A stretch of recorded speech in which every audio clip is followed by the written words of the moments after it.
Hello, welcome to BioGrates TV. If you're new here, please subscribe and turn on the notification so you don't miss our next video. Biography of Habib bin Ali Bourguiba.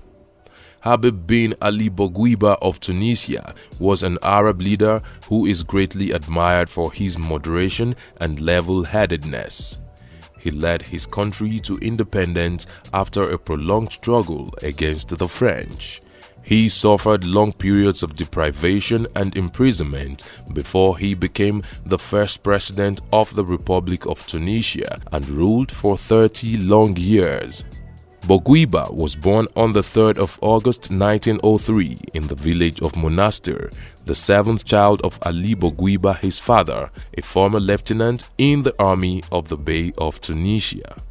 At an early age, he was sent to the Sadiki College and later to the Lycée Carnot, both in Tunis. While at Lycée, he was introduced to French culture and Western thought. In 1924, he moved to Paris to study law and political science at the Sorbonne. There, he met with Algerian and Moroccan pro-independence intellectuals. Bourguiba returned to Tunisia in 1927 and began practicing law and also joined the political struggle for independence, notably through the founding of a nationalist newspaper, the Action Tunisian, in 1932 and his activity in the Destor Party. But he soon became frustrated with the leaders of the Destor, whom he considered to be too conservative and timid. In 1934, Bourguiba and some of his associates called a special party congress and established their own party, the New Destor or Neo Destor. Bourguiba encouraged his fellow Tunisians to challenge the French colonial rulers. Of course, the French authorities did not take his activities nicely as he was imprisoned. By that time, he was already an acknowledged leader of the developing nationalist movement, known for his fiery and inspiring oration. He was fondly called the Supreme Combatant. When he was released from prison in 1936, Bourguiba began to earnestly build the organizational structures of the party. He realized that the old Destor had failed to mobilize the masses because it had focused on urban intellectuals. To be effective, the new Destor would have to develop truly national appeal, with branches in rural areas to recruit and train new party members in large numbers. He supported organized labor, in particular the establishment of the National Tunisian Union of Labor, that is, Union Générale des Travailleurs Tunisiens, partly as a way of countering the influence of the communist-supported General Confederation of Tunisian Workers, and partly to tie working-class interests to the nationalist cause. Under his direction, the party also established new organizations to mobilize students, craftsmen, farmers, and women, which would later form the organizational and institutional basis of Neo-Destor rule. After a second period of imprisonment, this time in French military prisons from 1938 to 1942, Bourguiba returned to a German-occupied Tunis.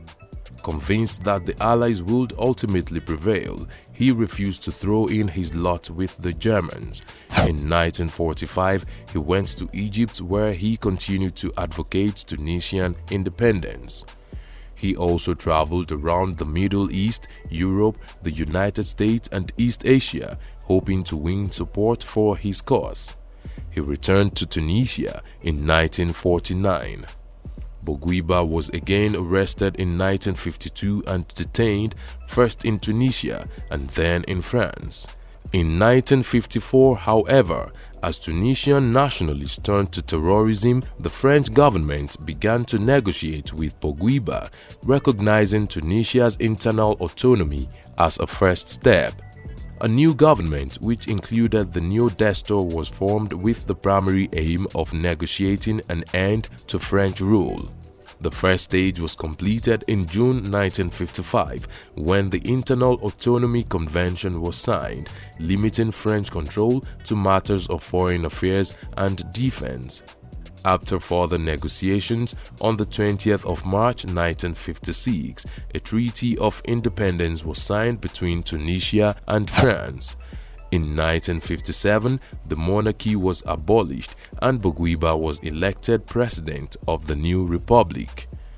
Bourguiba set about molding Tunisia in accordance with his personal vision.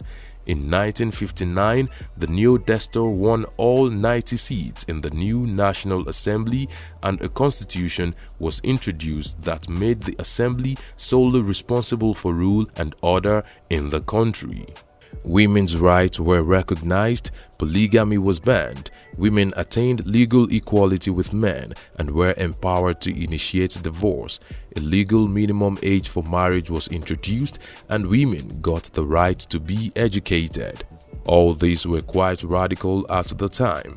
Education received great attention throughout the country, and the curriculum was modernized to reduce religious influence. French workers were replaced with Tunisians. Bourguiba's foreign policy showed he was very practical in his thinking. He looked to the West for economic and military assistance, but that did not prevent him from engaging non-Western countries in pursuit of export markets and trade. He tried to maintain a special relationship with France, believing that there were positive economic, cultural, and social legacies of colonialism to be exploited. He also worked to develop cordial relations with the United States. To the disappointment of the Arab world, he advocated a moderate position towards Israel. Nonetheless, he supported the rights of the Palestinians. In 1964, the new Destor was renamed the Destorian Socialist Party, that is, Parti Socialiste Destorien, and retained its monopoly over domestic politics. But by the 1970s, liberals within the party became impatient with Bourguiba's tendency to concentrate power in himself. As disgruntled members within the party broke away to form their own underground political movement in the 1970s, Bourguiba became more authoritarian. By the 1980s, he was convinced that an Islamist revival threatened the country, and following a series of bomb attacks by Islamist elements on his hometown of Monastir, he ordered a brutal assault on the leadership and ranks of the Islamic Tendency movement, that is, Mouvement de la Tendance Islamique. A trial ensued exposing abuses by the country's security forces, and Tunisia stood at the brink of political and economic crisis, prompting a constitutional coup that removed Bourguiba on the grounds of ill mental health. In 1927, Habib Bourguiba married Mathilde Lorraine, whom he met while schooling in Paris. Together they had a son, Habib Bourguiba Jr., his only child, born on the 9th of April 1927 in Paris. After independence, Mathilde got Tunisian citizenship, converted to Islam, and adopted the name of Mofida. They, however, divorced in 1961. On the 12th of April 1962, Bourguiba married Wasila Ben Ammar, and together they adopted a girl named Hajar. Wasila was quite active in politics, especially as her husband's health deteriorated, earning the title of Maja, that is, venerable, but they also ended up divorcing in 1986. A charismatic personality, Bourguiba continued to be regarded as the father figure who led Tunisia to independence, although his own popularity had dropped when he became increasingly authoritarian.